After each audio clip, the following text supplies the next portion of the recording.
Today, we are very happy to have Professor Doug Harris, Tulane University, to talk about his new book published by the Brookings Institution Press, Charter School City, What the End of Traditional Public Schools in New Orleans Means for American Education. As you all recall, only about 16 years ago or so, we had to deal with a crisis brought by Hurricane Katrina in New Orleans, and basically eliminated the traditional school system. In its place, the city turned into charter school as a revenue for service delivery, and it becomes a charter school city. And that's what Professor Harris's work has been focusing on in the last 10 years. And we are, of course, very delighted to have Professor Harris with us to talk about his extensive systematic research on this very important topic. And Professor Harris is the founding director of Education Research Alliance for New Orleans, professor as well as chair of the economics department, and also chair in public education in Tulane University. His research has helped inform and influence national debates over a wide range of education policies, particularly in the area of charter-based reform, teacher evaluation, accountability, and college access. And Professor Harris has advised the White House, the US Senate, several governors on education policy, and he contributed to the Obama administration's transition team on the measurement of school performance and advised the White House on college performance measures. He has recently been named one of the most influential economists studying education. So let us welcome Professor Harris. And his presentation will go on for about 45 minutes, and then followed by another 45 minutes of Q&A and comments. Welcome, Professor Harris. All right, thanks, Ken. And thanks, everybody, for having me, taking time to listen to this research. I know a lot of you are not as focused on education policy necessarily, but I think there are a lot of different elements to this that have broader implications.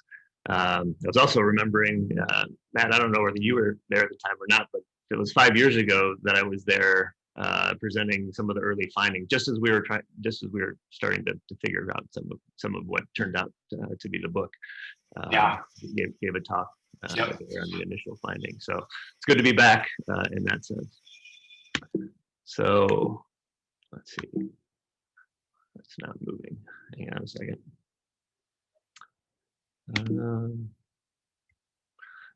right, why is it not moving?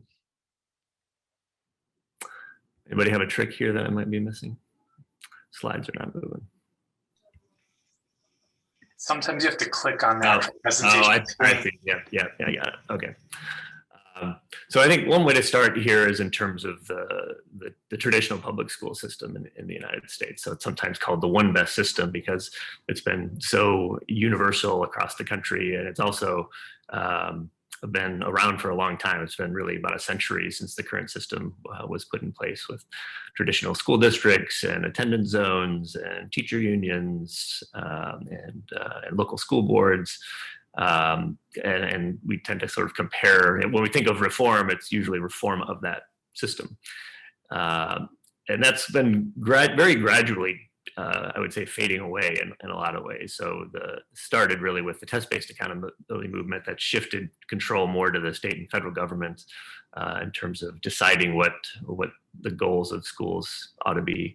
And more recently, the expansion of charter schools and vouchers have changed that quite a bit. So we're now to the point where about 30% of students nationally pre-COVID did not attend their zoned traditional public schools. So they're either going to private schools or charter schools or homeschooling or inter-district choice or intra-district choice, or all these different options now. So it's been very gradually over decades.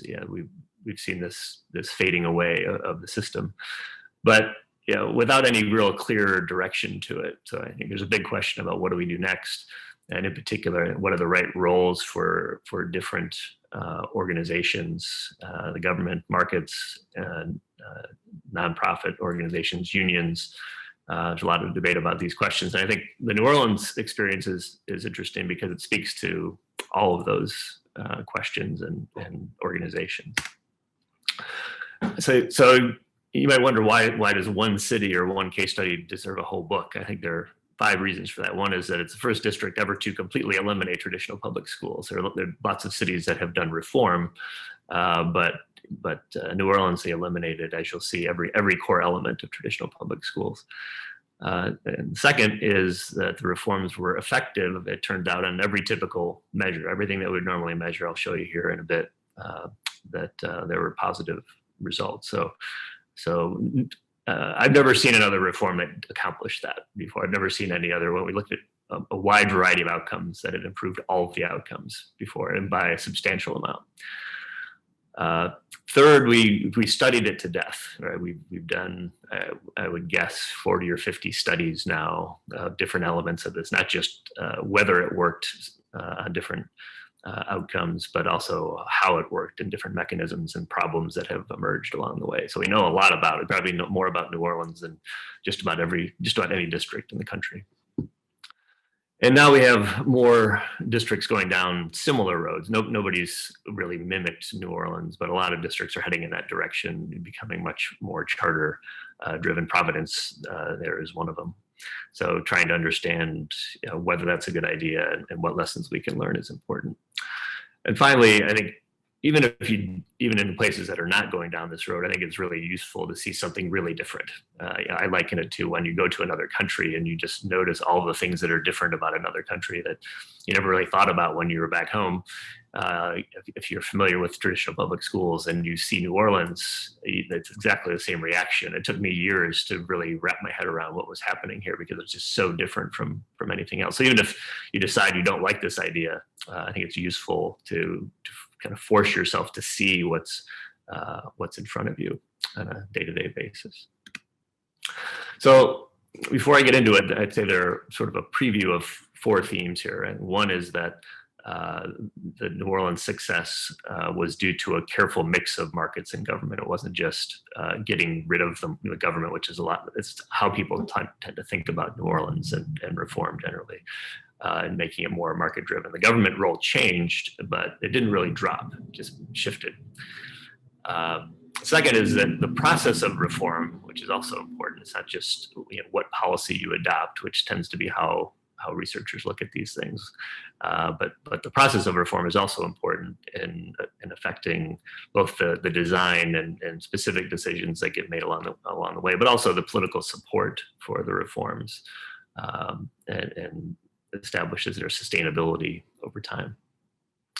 So, with all these experiences, I started to think about what does it mean generally? Like since we have this different role for government, what does this mean for the core roles of government? So I identify at the end of the talk here 5 different fundamental roles for government in schools that could occur through the traditional public school system as we know it now, or through other means. And so we tend to talk about the public education system, in quotes.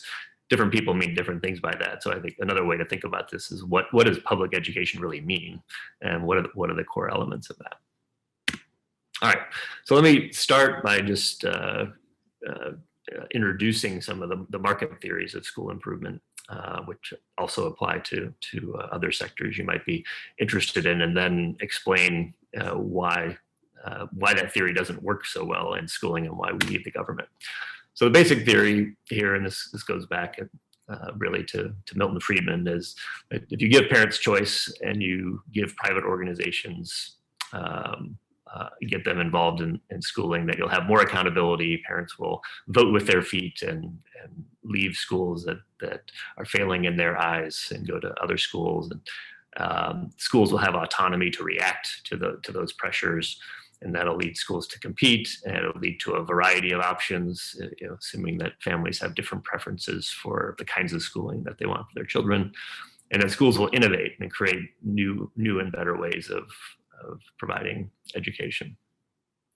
And that all of that will lead to and help satisfy these fundamental values of freedom, quality schooling, and equity.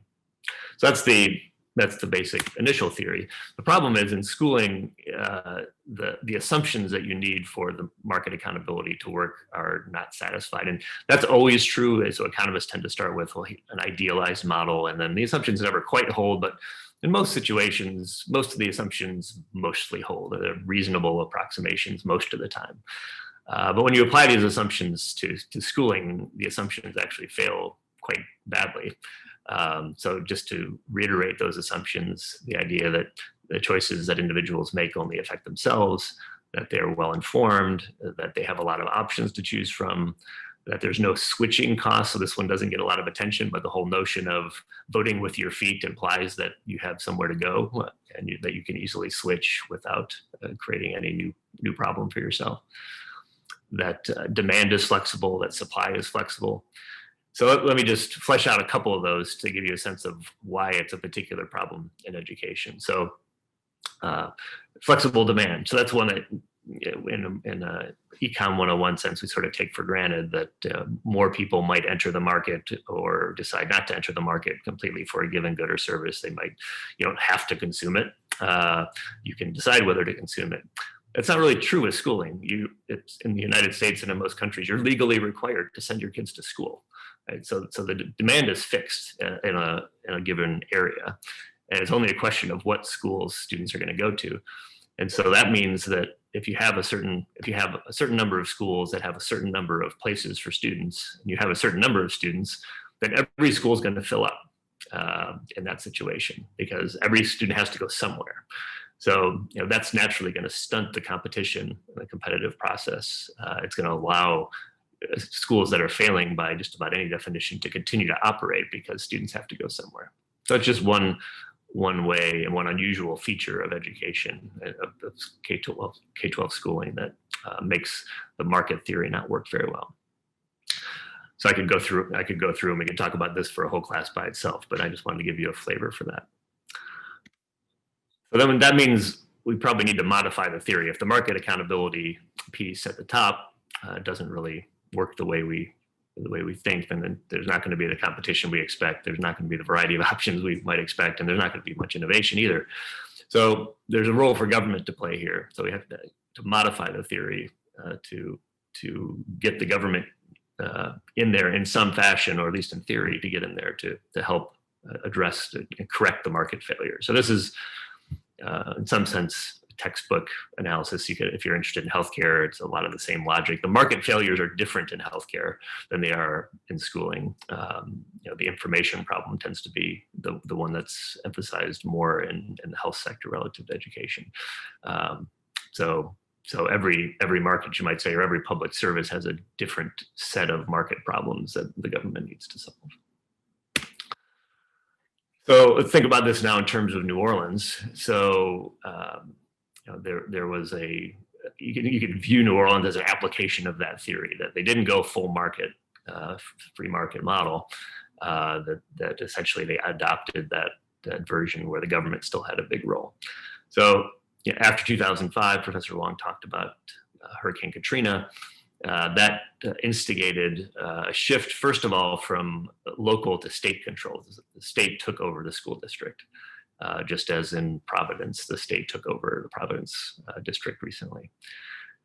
From there, the state shifted control to nonprofit charter operators. So these are private organizations, nonprofit organizations operating under contract with the state. So they had to meet these performance guidelines to be able to continue to operate. They fired all the teachers, didn't renew the union contract, eliminated teacher tenure, eliminated attendance zones. So again, the attendance zones are the zones within districts that assign students to a neighborhood school. So that limits the amount of choice they have, that the choice of schools is intertwined with the choice of where you live. And so school choice detaches the schooling decision from the housing decision. So no place had ever done any one of those things before as completely. New Orleans did them all and did it all at once. So that's again why this is such an important case study. All right, so what happened? These reforms happen. We wait a while. So that was in 2005. I came here in 2012. we started to get some preliminary results that I had presented when I was there back in 2016. And now here's where we stand.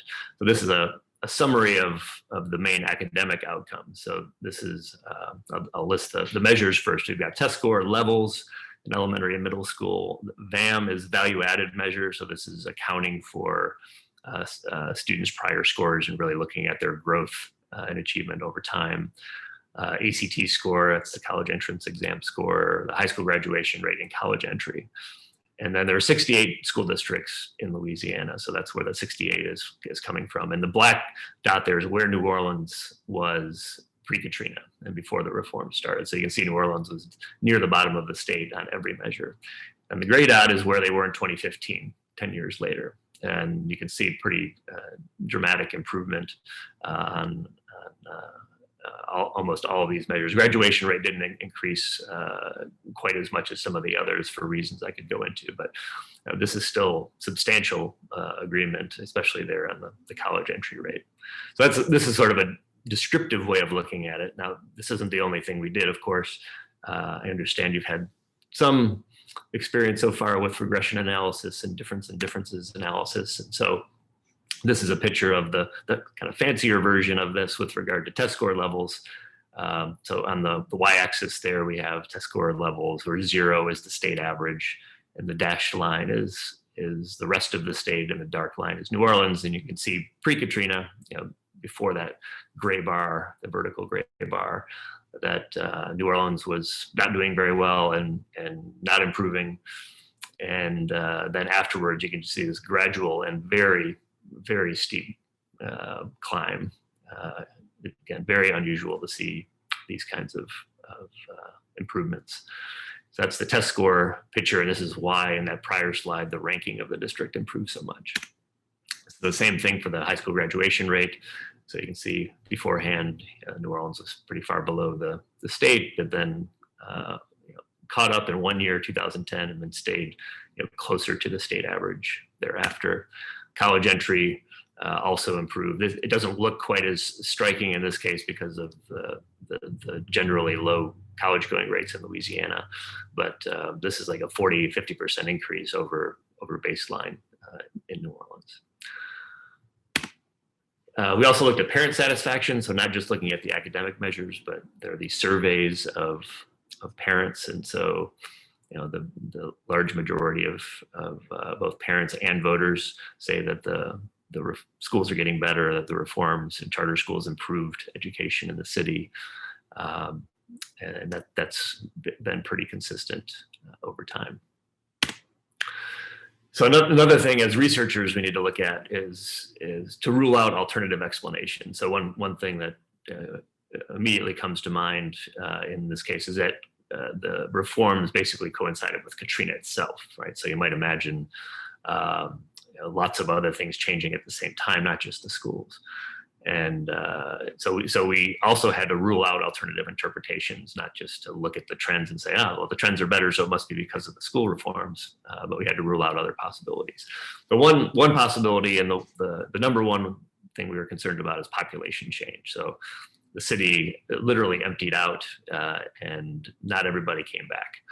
And the question is, well, who came back? So we looked into this very deeply. We worked with the Census Bureau to get some special data runs to try to understand the change in population specifically of the public schools. So the census did some special runs for us. We looked at the test scores of students who returned to see whether the scores of those who returned were higher or lower than others. And the bottom line is there's no way population change explains it. So even though there's a smaller number of people who came back, it did not affect the public school population demographics. We also looked at other factors as well. Teaching to the test is another one that I think is relevant. It's when I first started looking at the test score results and thought, well, maybe they're just teaching to the test and really focusing on the test and kind of drilling it, and you can get the scores to go up without actually improving instruction. But then we started to look at the high school graduation results and the college going results. And so if it was just teaching to the test, you wouldn't see these improvements elsewhere. And you certainly wouldn't see these improvements in parent satisfaction if it was just that. So we can rule that out as well as the main explanation. Now there's one more possibility, and that is funding. So there's been this long debate in education about the role that funding plays, and for various reasons, funding increased in New Orleans relative to the comparison districts in this exercise by about 14%. So not a massive increase, but a non-trivial increase in funding, and other research suggests that money matters. And I think it is the case that money contributed here, but not the case that that money is the explanation. And the reason I say that is looking at what was happening pre-Katrina, we could have just put more money in and not done the reforms. But the problem is, if you look back at how the district functioned beforehand, it was very corrupt and inefficient. I showed you the value added measure, which is a measure of efficiency. It was one of the bottom in the state, even though the funding in the district was not that low. It was around the state average. So you couldn't explain it by the failure pre-Katrina by the low funding level. So I think what happened is they put more money in and changed the system, and that those two things were complementary to one another. If you'd done just the school funding, you wouldn't have seen an increase, a substantial increase in results. But you put those two things together, and that did make a difference. All right, so those outcomes improved, and they improved mostly because of the school reforms. So then the question is why? What element of the reforms? It was a multifaceted reform, and many big reforms. Most big reforms are multifaceted, and you want to know what it was that drove that. So I'm going to start off by just describing evidence of what we think did not drive the effects. So back to the theory, competition was one possibility, that the schools were competing against each other and driving out low performers and so on. But that doesn't seem to be what was happening. We had interviews with the school leaders, and they talked about knowing who their competitors were, but the main reactions that they had to that competition were things like improving customer relations in the front office, and things like that. They didn't talk about making academic improvements in order to compete, which is what you'd have to have happen to explain these improvements in the academic outcomes. So it doesn't seem like it was competition. And also, talking to the reform leaders, nobody ever said it was competition that was driving it. Innovation was also part of the theory. But these schools were actually very conservative, I would say throwbacks to an earlier era where they're focused on academics, more like the stereotype of the Catholic school in the U.S. from decades ago, where you have the nuns kind of rapping students on their knuckles with rulers and being very strict. That was the kind of approach that was common in New Orleans, especially in the early years. So they weren't creating something new. They were recreating something old. I mentioned autonomy as part of the theory here, and I think that might be part of it as well. But autonomy actually comes with some disadvantages in terms of economies of scale. So one way to think about what happened is you took the school district office that was doing a lot of the basic administration. They've got the legal office and the IT office and the special education office and so on. And then you had 40 different organizations that were running schools. And so they all had to recreate that administrative capacity, and that's expensive. So I'm going to show you some additional data here from another study on how the money was spent. So this is salaries, average salaries per person, so average salary per teacher in 2005. It's all inflation adjusted. So the average teacher salary actually went down, inflation adjusted. So they ended up spending less on teachers and putting much more into administration on salaries. So they paid their administrators more, and they also hired more of them. So the number of teachers was about the same. They hired slightly more teachers, paid them lower salaries, but they hired a lot more administrators and paid them more money. So partly that's economies of scale, partly other factors at play as well. So we think about autonomy. Autonomy is kind of a mixed bag here. That did give them flexibility from rules to operate the way they wanted to, but it also was expensive in the process. Doug, quick question. Sure. Is the declining relative teacher salary a result of changing composition of the teachers in terms of hiring much less experienced teachers, or like an actual stagnation or potential lowering of wages?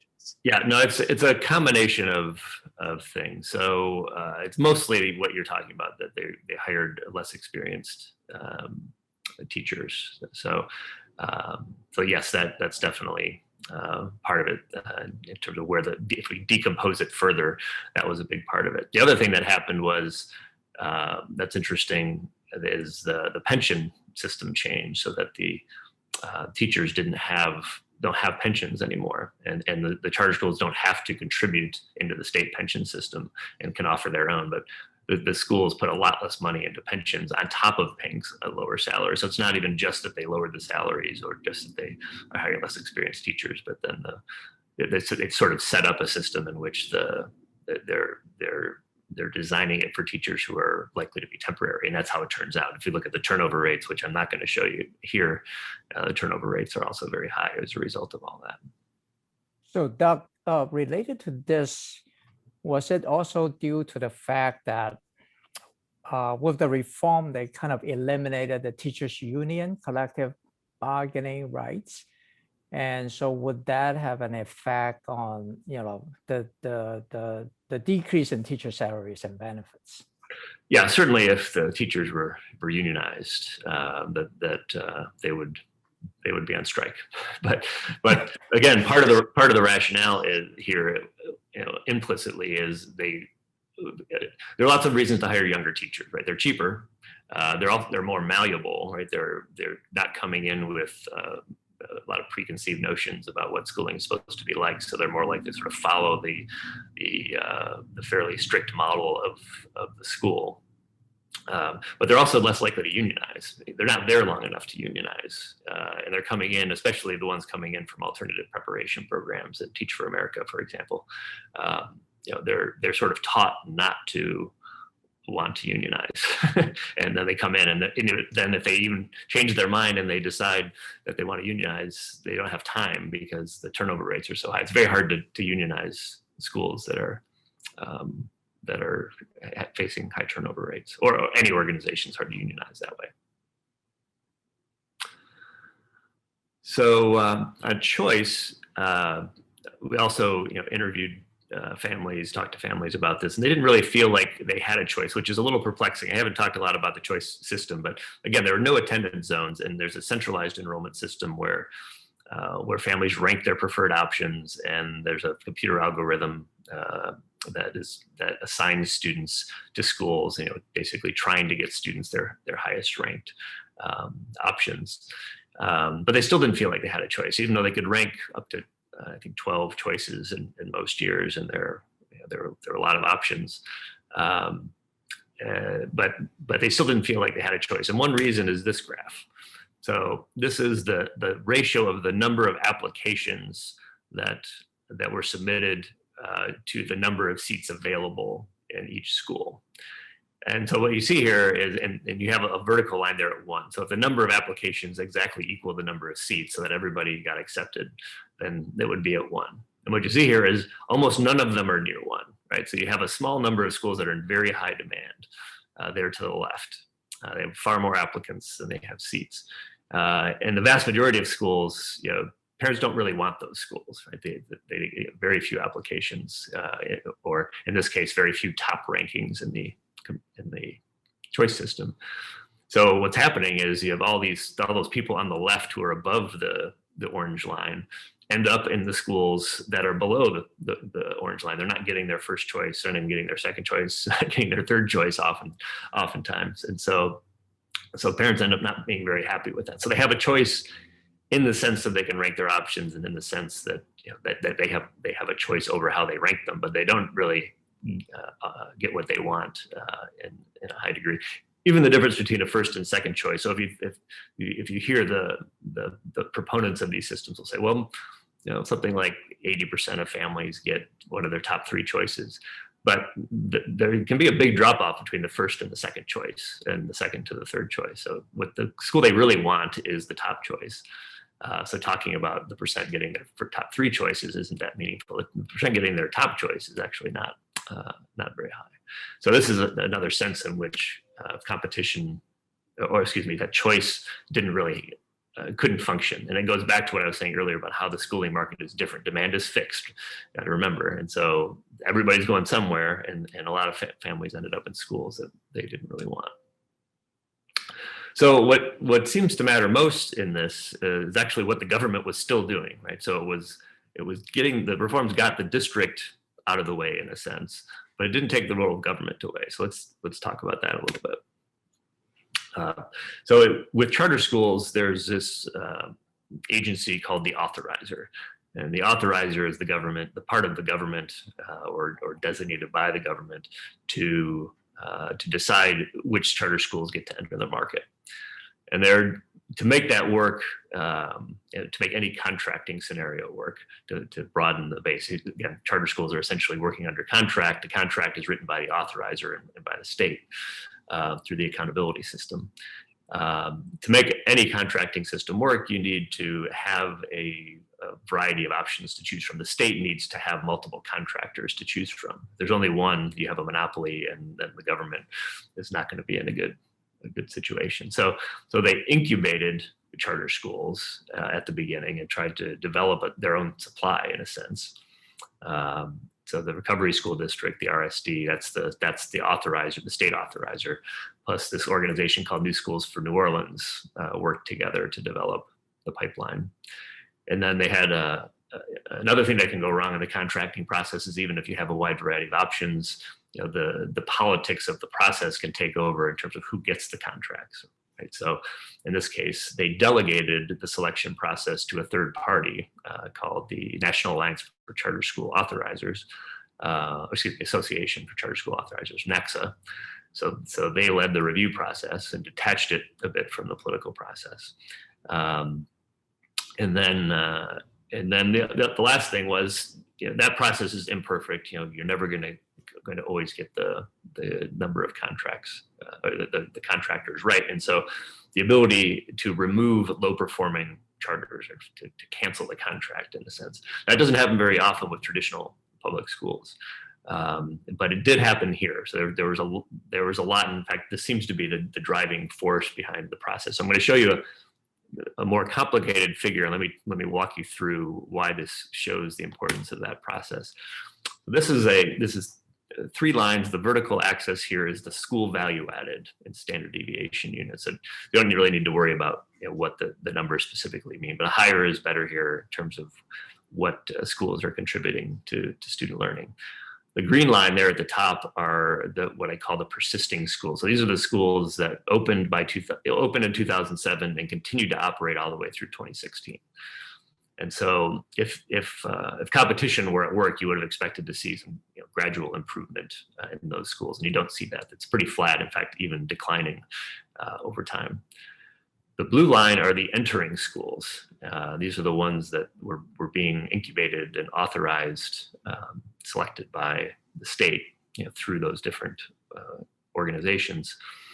And you see that gradually rising over time. With the exception of 2010, there were only a couple charters entering the market that year, and so it looks really low, but it's only like 2 schools. And then the red line are the exiting schools. So those are the ones that are having their contracts ended. And so there are a couple of key observations here. One is that the blue line is always above the red line, meaning the entering schools are always better than the exiting schools. And so they're closing down the lowest performing schools, and they're replacing them with higher performing schools consistently over time. The other observation is that both of the red and the blue line are improving over time, right? To the point where the blue line actually catches up with the persisting schools. So basically what was happening was they made some bad decisions in the beginning, but they admitted those mistakes. They shut down the low performing charter schools and kept going through this process, replacing the low performers with higher performers. And that's really what was driving the improvement. When you think back to the initial difference in difference line I showed you, and it showed you that very steep improvement in New Orleans test scores after the reforms, it almost mirrors this blue line, right? And the difference between the blue line and the red line. So this is what really shows that this contracting process and the ability to successfully close failing schools was a key driving force here. And not just the initial takeover, the big takeover post-Katrina, but as a continual process of takeover throughout the chartering period.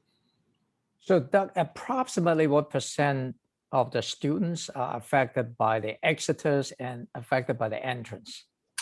That's a good question. So you can look at it in a few different ways. Let me give a couple statistics. One is that there are about 40 schools or so that were initially reopened after Katrina shut down, and there are about 85 schools in in New Orleans at any given time post Katrina. So approximately half the schools are in this sort of in the blue and the red lines, they also tend to be somewhat smaller schools. So when you kind of enrollment weighted, so a large percentage were affected by this, and that actually that's a great segue into the next point.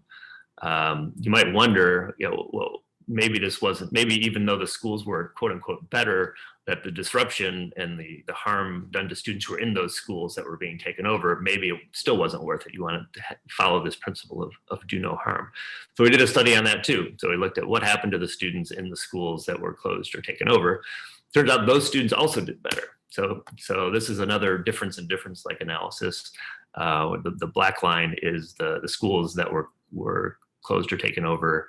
The dashed line are schools that were not taken over, but were closed or taken over in the future, right? So we tried to address the endogeneity of closure and takeover itself by comparing to schools that were taken over later. And so you can see, again, steady rise here. And the black line is the students who you would have been worried about doing worse or being negatively affected, but at least in terms of their test scores, they were actually doing better than they would have done otherwise. So we don't see a negative effect there. It looks like when we look at high school graduation, it looks like possibly positive effects there, and then college going as well. It's a little murkier on the high school outcomes because we didn't have a lot of high schools that were closed or taken over. So that part's a little bit more difficult. But we don't see any evidence that students were harmed in terms of their academic outcomes. Certainly, it was disruptive, difficult. Losing some of your friendships and relationships with teachers and so on. That's not an easy thing, but it doesn't look like they were negatively affected academically. So if you put these two things together, you think about the closure and takeover process is certainly going to improve academic outcomes for students in the future. So one way to look at this is you make that change. If you open up a high quality school, it's not just helping the students in the school then, it's helping all future students as well. And so then the concern is, well, do we have this negative effect on the students in the school now? It doesn't look like we have that either. So it looks like this process can be managed in a way that is good for everybody in terms of academic outcomes.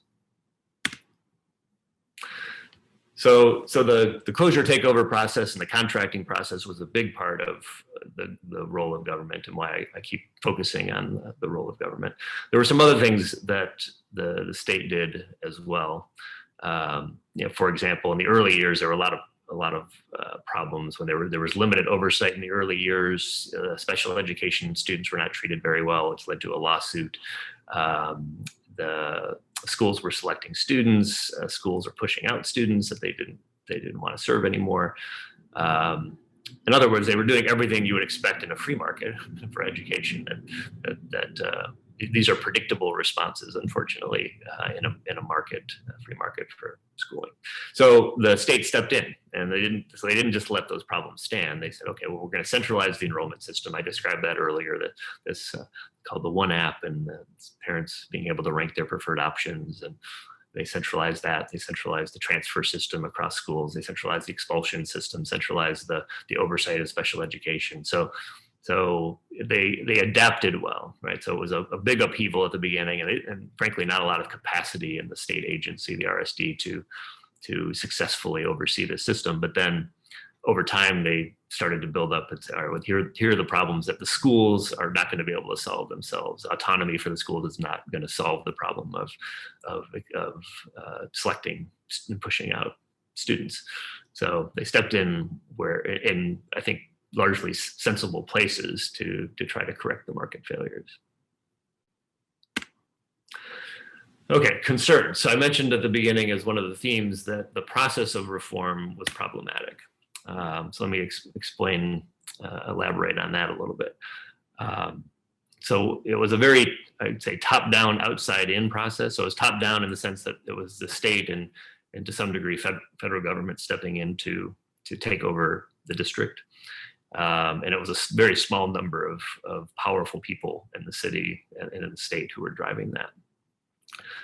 By the way, there's a lot more in the book that sort of tells the story of all this. So I'm only going to give you the broad overview, but the book isn't just sort of giving you the results of the reform. It's also telling the whole story of the reforms and the interviews and what people said about it. So it was top down and outside in the sense that a lot of people from, even the people who were kind of local, were kind of outsiders in the system. So the main drivers of the system were people who didn't have their kids in public schools. A strong role for philanthropists in this, funding the reforms, funding New Schools for New Orleans as a nonprofit, but funding them to incubate charter schools, for example. So that was funded by outside philanthropy. A lot of outside consultants, the Gates Foundation, the Walton Foundation of Walmart fame, and so on. That they were actively involved. Teach for America was another big player. So the percentage of teachers from TFA has been the highest in New Orleans of any city in the country, around 20% or so at the peak. And partly for the top-down, outside-in also meant that it cut across racial lines. So the schools in New Orleans serve almost entirely a Black population, Black and low income. The Black caucus in the state legislature voted against the reforms because there had to be a change in state law, and so the support was entirely coming from white legislators outside the district. The teachers who were fired were 75% Black. The reformers that came in themselves leading the organizations were mostly white. Right? So you can see how this was problematic. In a southern city that was the heart of slavery and the heart of Jim Crow. Basically, fired everybody and ignored those who were local and Black, and also took away their ability to vote for the local board to have authority over this. So very problematic, and in ways that are still color, not to use the word in a different way, the way people view the reforms now. And that also had implications for the mix of schools. So I said earlier, you had all these schools that nobody wanted to go to. That was partly because they really weren't listening to the community when deciding which schools to open, right? They had this third party deciding which schools to open. So it's very detached from what the local community was interested in. And so you ended up with all these schools that were not popular, but they filled up because parents had to send their kids somewhere. So there's still a small vocal, I would say small, it's 25-30% of the population that's still pretty strongly opposed to the reforms, and it does cut along racial lines. And this is one of the ways in which I think the reforms failed. All right, so what does this all mean? And I want to hear what you all have to say and ask about this. So would we see the same results elsewhere? Not very likely. The results were extremely positive, but there were some advantages in New Orleans that are not likely to bear out elsewhere. In the wake of Katrina, there was an outpouring of interest nationally. People saw it almost like the Peace Corps. They wanted to come help the city rebuild. And then you layer this reform on top of it, and then it becomes like the first city to ever try something like this. So anybody who wanted to be involved in school reform wanted to come to New Orleans. So you can think of that as a first mover advantage that other cities that are following in their footsteps are not going to have access to. The district was especially poor performing to begin with, and so it had nowhere to go but up. So if you try to do something like this in a district that's actually doing pretty well, you're not going to see the same effects. The reforms came with more funding. Most places that's not part of the equation, that they don't want to spend more money, they just want to reform the system. So I think we can look at New Orleans as an upper bound, but a high upper bound on what might happen elsewhere. I do think there's reason to think that these reforms would work elsewhere. So also did a big review at the end of the book of evidence on the kinds of things that were done in New Orleans based on, no place had ever put the pieces together this way, but different places had done different things that were common in New Orleans. So I'm not going to tick through all these, but suffice to say that there are lots of research on the kinds of things that were done here, and that evidence tends to suggest that we would expect improvement from those things. So it's not just New Orleans is not completely peculiar. It's the kinds of things here fit larger patterns of evidence from other contexts and other kinds of programs. So I'll conclude with this slide and thinking about the question of what this all means. I think as I was writing the book, thinking of trying to draw some broader lessons from it, and especially about what's the right role of government. So we have this sort of liberal conservative continuum where conservatives tend to want to have the government role be minimal. Liberals are more willing to accept government control. So what are the things that are essential where everybody probably ought to agree, not literally everybody, but across the spectrum, you probably get some reasonable agreement on key roles for government. So one is accountability, that the market's not going to be able to sufficiently hold schools accountable on its own. And with public funding, there's reasonable expectation and need to have public oversight for public funds. Second is access, or ensuring access to schools for students. So again, in New Orleans, we saw students being pushed out when the market was allowed to operate, that all the schools were selecting students, and the theory was that it was supposed to be the students selecting the schools. So having systems in place to ensure that they really have access to the schools that they want. Transparency. So transparency comes in two ways. One is through the market theory that consumers need to be well informed. So you need to force there to be information for families that's comparable across schools. This is what test scores are designed for, graduation rates, and so on. This is the state and federal government stepping in to say you need to give families information. The second part of it of transparency is, again, more political. We tend to have open access to government decision making, and this is another way actually in which the New Orleans reforms were not very successful. The charter schools that were running the schools often would they're supposed to hold their meetings in public, but they wouldn't announce them, or they'd hold them at inconvenient times. Even tried to figure out who the board members are of the charter schools was hard to determine. So the state decision-making was not very transparent. So transparency was not the strength of this reform, to be sure, but I think it is a key role for government for all of those reasons. Fourth, engagement. So here I'm thinking about, in the New Orleans context, the fact that the schools were being put in place without local community input, and that has had consequences. So now we have all these schools that nobody really wants, but that can survive anyway, given how the market works. So engaging the community in that process, I think, is a key role for government in some way. It doesn't. So the local school board election is the way we have traditionally done that. And that's what the one best system does, but that's not the only way to engage. There's been some effort recently for the state and now the local school district, which has retaken control of the charter schools, to when there's an opening, when they decide to cancel a contract with a charter school, to have community meetings and seek input before they decide which contractor will replace. So that's a different way in which you could have community engagement in the process, separate from a traditional school board meeting. And finally, choice with an asterisk. So I talk a little bit in the book about how choice is good, other things being equal, but choice is also expensive. So transportation costs were actually very high in New Orleans. Transportation costs more than doubled as a result of the reforms, because the computer algorithm was assigning students regardless of where they were. It was just if parents said they wanted to go to a school, then they got to go, and the school is required to provide transportation. So some students at the beginning were getting up at 5 a.m. to get to a 6 a.m. bus to get to school at 7:45, and then having to do the same thing at the end. So it was very expensive, and also I think problematic in other ways for the kids and the families who are having to make those commutes.